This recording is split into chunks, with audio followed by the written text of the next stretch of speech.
안녕하세요. 마루유가 TV입니다. 자존감이 높은 아이는 자기의 장점뿐 아니라 단점도 받아들이면서 자신을 사랑하죠. 친구와 비교하면서 힘들어하지도 않고요. 힘든 일이 생기면 내가 그렇지 뭐 하면서 포기하기보다는 힘들지만 노력하면서 해결하려고 해요. 그리고 성공하고 난 후에는 드디어 해냈구나 하면서 기뻐할 줄도 알고요. 이렇게 행복의 중요한 조건이 될 수 있는 내 아이의 자존감은 어떻게 키워줄 수 있을까요? 어릴 때 만들어진 자존감은 어른이 돼서도 영향을 주는데 우리 아이는 정말 자존감이 높은 아이로 자라고 있는 걸까요? 자존감이라는 말, 이 자존감이란 말이 요즘 많이 듣기도 하고 어릴 때 중요하다고 말들을 하니 아주 거창하게 들리기도 하고 또는 힘들게 만들어지는 것 같기도 하지만 꼭 그렇지만은 않아요. 자존감이 높은 아이들은 어릴 때부터 듣고 자라는 말들이 있어요. 자존감이 높은 아이들은 이런 말을 듣고 자랍니다. 첫째, 자존감이 높은 아이들은 인정받고 격려하는 말을 듣고 자라요. 격려하는 말은 내 아이를 있는 그대로 받아들이면서 아이의 자존감을 높여주는 말이죠. 아이가 어떤 행동을 했을 때 긍정적인 모습을 말해주고 노력하고 있는 것을 인정해주면서 그대로 말해주면 되는 말이에요. 아이가 쓴 10글자 중에 잘못 쓴 글자를 지적해서 말하는 것이 아니고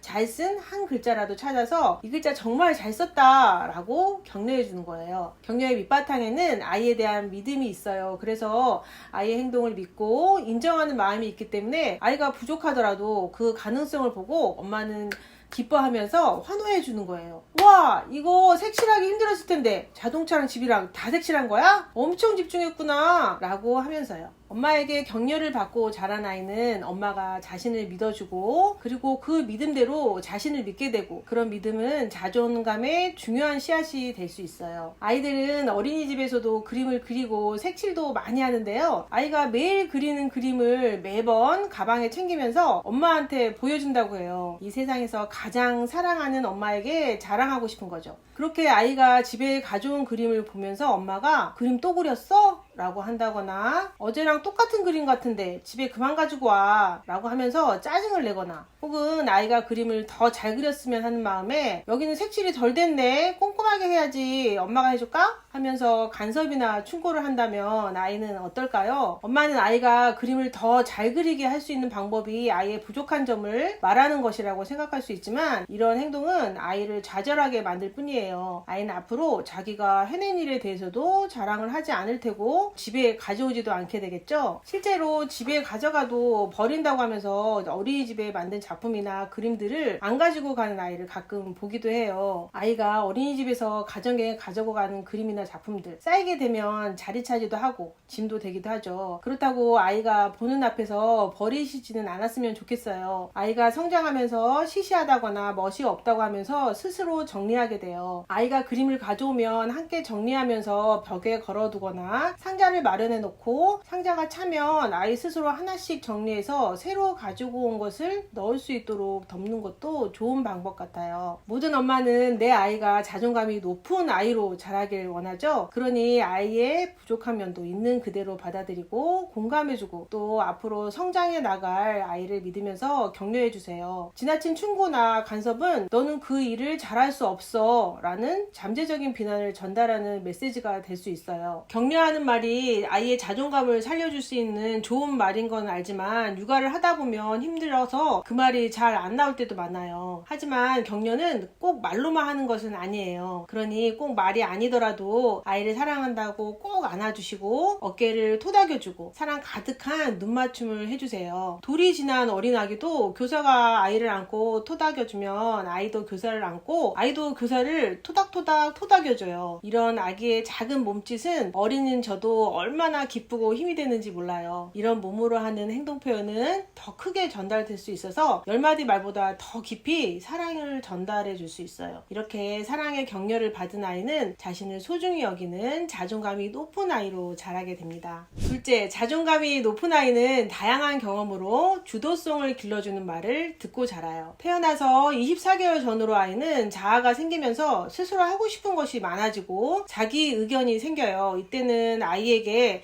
뭔가를 시키면 싫어 라고 대꾸하거나 엄마가 뭔가를 해주려고 하면 싫어 내가 라고 하면서 반항하는 일이 많아지는데요. 이럴 때 엄마가 강압적으로 대응하는 것이 계속 반복되면 아이는 순종적인 행동은 보일 수 있어요. 하지만 아이가 자라면서 스스로 판단하고 계획하고 결정하는 아이로 자랄 수는 없게 되겠죠. 이런 아이는 매사에 엄마에게 또는 선생님에게 물어보고 확인받고 그렇게 행동하는 아이로 자랄 거예요. 이런 아이가 자존감이 높은 아이로 자랄 수 있을까요? 엄마는 아이의 순종하는 모습에 당장 만족하기보다는 아이의 마음속에 자존감을 살펴보셔야 해요. 3세에서 6세는 아이의 자존감이 형성되는 시기인데요. 이 시기에 아이는 여러 가지 상황에서 자기 주도성을 발휘하는 시기예요. 다양한 경험 속에서 내가 이만큼도 할 수 있구나, 내가 해냈구나 하면서 자신감을 쌓아가요. 자기 수준보다 너무 쉬운 퍼즐이나 시시한 장난감은 금방 실증을 내고 해내기 어렵거나 위험한 행동을 하기도 하죠. 이 시기의 아이가 자기 주도성을 발휘하지 못하게 방해하는 것은 바로 부모의 과잉 보호예요. 부모의 과잉 보호는 아이에게 난 못해, 엄마만 할 수 있는 거야 라고 생각하게 만들어요. 지난번 영상에서 아이의 발달에는 일정한 순서와 방향성이 있다고 말씀드렸는데요. 돌 전에는 부모와의 애착이 형성되고 3살 전에는 자율성이 자라고 6살 전에는 주도성이 자라는 시기예요. 이런 각각의 시기에 형성돼야 할 것들이 생기지 못한 아이는 초등학교에 입학한 학년기가 되어서도 무언가를 열심히 해서 꼭 성취하겠다는 발달 욕구도 부족하게 돼요. 다양한 경험으로 아이 스스로 성공할 수 있는 기회를 많이 주세요. 일상생활 속에서 아이가 주도성을 가지고 실천할 수 있는 경험들은 뭐가 있을까요? 예를 들면 아이 스스로 옷을 고르고 입기, 스스로 가방 챙겨보기, 더 자라서는 알람 맞춰놓고 아침에 스스로 일어나 보기. 성공할 수 있는 기회는 대단한 것들은 아니에요. 집에서 간단한 심부름을 시키거나 혹은 밥상을 아이와 같이 차리거나 재활용 쓰레기 분리를 같이 하는 것 등 이렇게 집안일을 같이 하는 것도 좋아요. 그리고 아이의 주도성을 위해서 엄마는 기다림을 배우고 빨리빨리 해 라고 하면서 재촉하거나 간섭하지 않는 것도 중요해요. 엄마의 도움을 받지 않고 스스로 할 수 있는 일들이 차곡차곡 쌓이면서 너는 할 수 있어 라는 말을 듣고 자란 아이는 자존감도 자연스럽게 형성될 수 있어요. 셋째, 올바른 생활 습관을 익힐 수 있도록 규칙을 세우고 부모가 지키는 모습을 보여주세요. 아이가 어릴 때부터 올바른 생활 습관을 익힐 수 있도록 다양한 규칙을 만들어주세요. 이 규칙은 아이가 스스로 정하는 것이 좋은데요. 부모가 일방적으로 만든 규칙,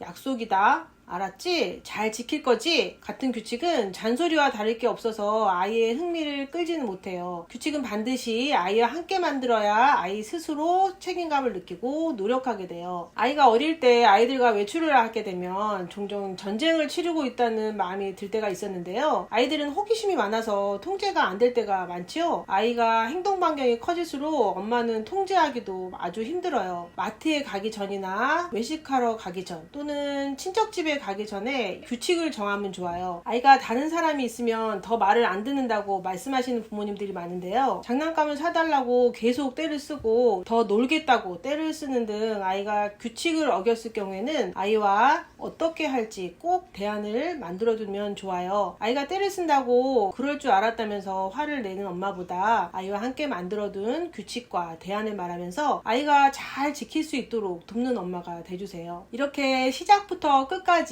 아이와 함께 규칙을 정하고 아이가 주도적으로 하게 됐을 때는 효과는 더 높아질 거예요. 물론 이런 것들이 성공하기까지는 많은 연습과 끈기 그리고 기다려주는 엄마의 인내도 필요하겠죠. 하지만 아이는 스스로 정한 규칙대로 실천하는 일들이 차곡차곡 쌓이면서 결정한 일에 책임지는 것도 알게 됩니다. 어린이집에서도 새 학기에는 우리 반에 새로운 규칙을 만드는데요. 아이들에게 우리 앞으로 우리 반에서 지킬 수 있는 규칙 정해볼까? 아니면 선생님이 정해서 알려줄까? 라고 물으면 아이들은 자기네들이 직접 하겠다고 열심히 규칙을 정해요. 그렇게 만들어진 우리 반의 규칙은 아이들 스스로 의견을 냈고 그리고 또 선택하고 결정한 규칙이었으니 아이들은 더 약속한 규칙을 지키려고 노력하고 잘 해나가는 모습도 볼 수 있어요. 아이에게 내가 해냈다는 그런 성공감을 주는 규칙 정하기는 아이의 자존감을 향상시키고 책임감도 길러줄 수 있는 좋은 방법이에요. 오늘은 아이의 자존감 자존감을 높여줄 수 있는 말에 대해서 알아봤는데요. 한 가지 방법을 더 알려드리자면 우리가 일상에서 자주 사용하기도 하고 듣는 말 중에 자존감을 키워주는 말이 있어요. 아주 간단한 말인데요.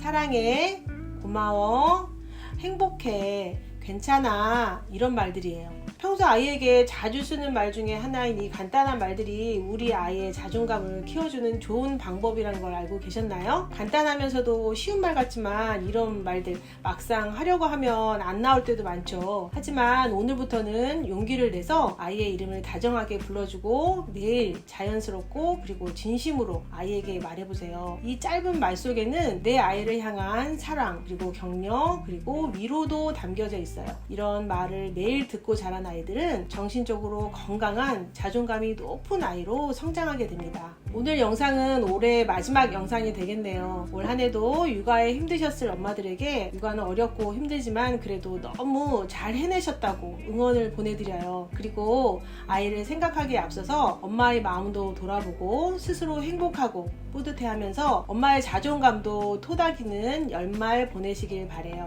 오늘 영상도 많은 도움이 되셨길 바라고요. 도움이 되셨다면 구독과 좋아요, 공유도 부탁드릴게요. 감사합니다.